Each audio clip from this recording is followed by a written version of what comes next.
Welcome to Microbial Lifestyles. This is going to be lecture 3 and 4, where I'm going to tell you a lot more about how microorganisms behave and what limits where they can live and what they can do.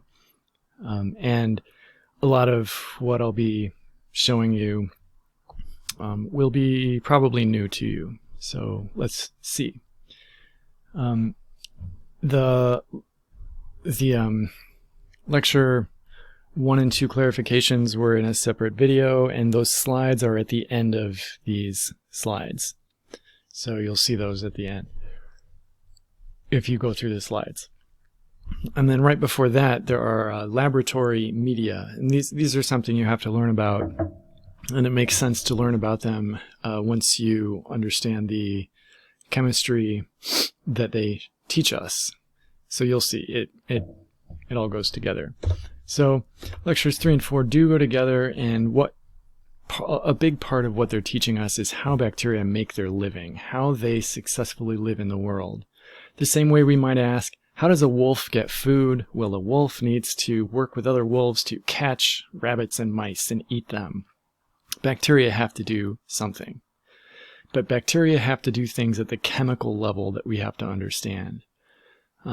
So in some cases, we'll be talking about simple things with one slide. In others, we might need 20 or 30 slides just to understand it. So we start with a very big question. Why are microorganisms small?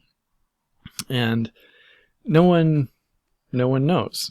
We can't ask microorganisms why they are so small, and even if we could, they wouldn't know. It's like asking us, why do we have 2 legs? Why do we have 2 legs? Nobody knows. But biologists answer these questions through the lens of evolution. We say, well, in the understanding of modern science, any living thing is the way it is because evolution has pushed it to be that way, because organisms with those traits were successful in the past and they were able to reproduce and have offspring with those traits. And so we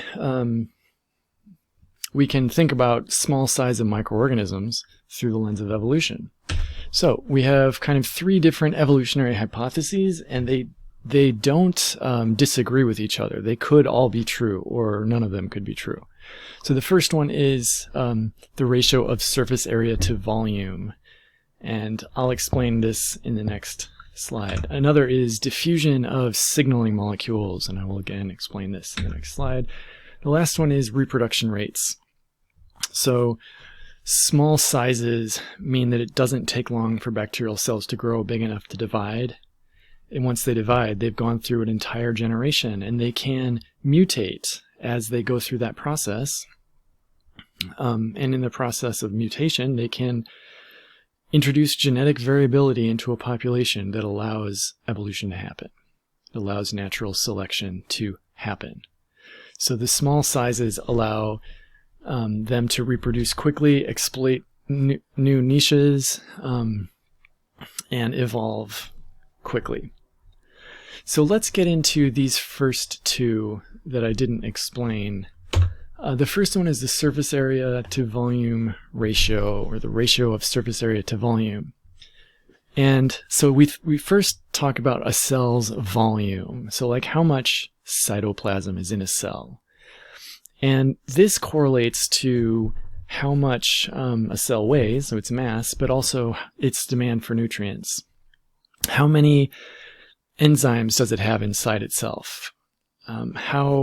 How quickly does it need to make new proteins? That all correlates to its size to some extent. And so if we think of a sphere, the volume of a sphere is, 4/3 pi r cubed, where r is the radius of the sphere, or the radius of a cell. So let's keep that in mind. That's how we calculate the volume of a sphere. And a sphere, and the volume roughly correlates to the cell's demand for nutrients. Then surface area. What does surface area correlate to?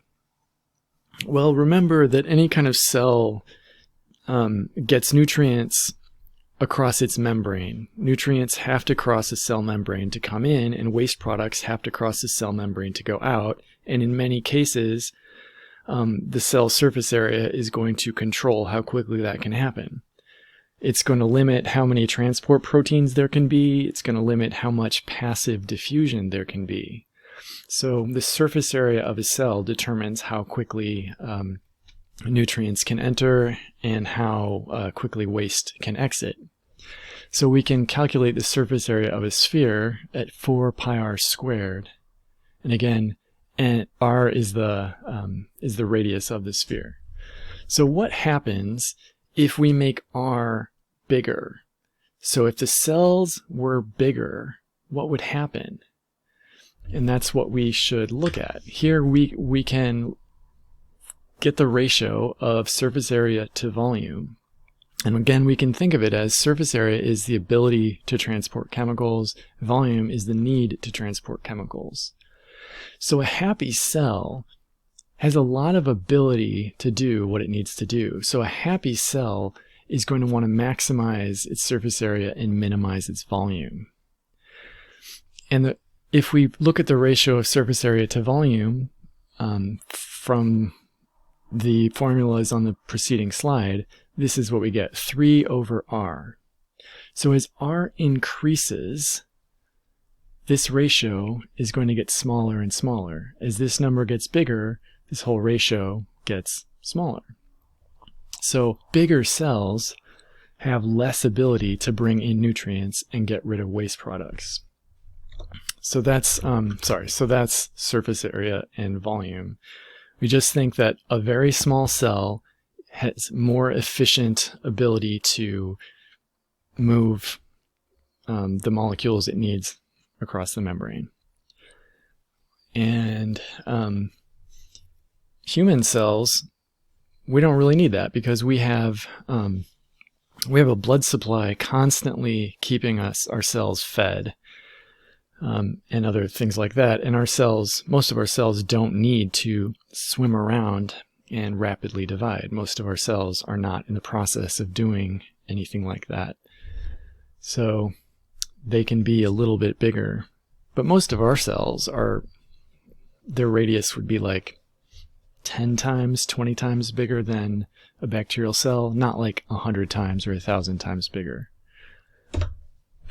The last one is diffusion. So how quickly can signaling molecules go from one end of the cell to the other? How quickly could a messenger RNA diffuse from one end of the cell to the other? And so here we could look at other physics stuff and say that the time required for a molecule to move a distance via diffusion is proportional to that distance squared. So if it takes a minute for a molecule to diffuse 1 centimeter, it would take 100 minutes to diffuse 10 centimeters. And that's what this is showing. If a cell gets 10 times bigger, it will take 100 times longer for molecules to diffuse across it. And so a bigger and bigger cell will need to solve a lot of problems related to getting materials from one part of the cell to the other. And yeah, this can be important for all of that. And this is why biologists are kind of amazed at things like motor neurons, which are enormous. And when I learned about motor neurons, my first question was, how do they get messenger RNA all the way to ribosomes at the distal end? How would proteins get to the distal end? How would anything get from one end to the other? Well, the answer is, if it's by diffusion, it won't. It could take, it's on the order of like a century for a molecule to diffuse a meter. So there must be other ways of making it happen, and our motor neurons certainly have those other ways. Okay, well that is enough for this first video. Next we're going to start looking at the factors that really define microbial lifestyle I delayed us a little bit to talk about why they are so small, but that should be the first question we answer in any microbiology course.